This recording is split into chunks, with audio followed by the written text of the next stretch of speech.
Guys, good morning. তোমরা সবাই কি করছো? ওই তোমরা ঘুম থেকে উঠে পড়েছো তো?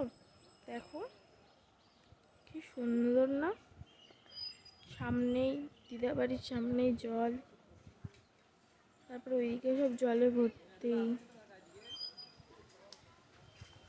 ওই যে একটা কি বেশ বলে, ওটাকে কি বলে রে, জানি না কি বলে, ওই যে হোয়াইট আর ব্লুতে আছে, ওই তো জল ট্যাঙ্ক। জল ট্যাঙ্ক ওরকম হয়, জানতাম না জল ট্যাঙ্ক। ওর ভেতরে কি সুন্দর একটা জিনিস আছে, ওখানে যদি যাই তোমাদের সবাইকে দেখাবো। ভাই বন্ধুর ওই পাট কাটের ওখানে আছে না, ওইগুলো ওই জমিগুলো সব আমার দিদাদের। তো দেখো ওখানে ফুল চাষও হয়, কত কিছু হয়। আর এখানে দেখো লোকে সব মর্নিং ওয়াক করতে গেছে, সবাই 4টে থেকে যায় এখানে, দেখেছো?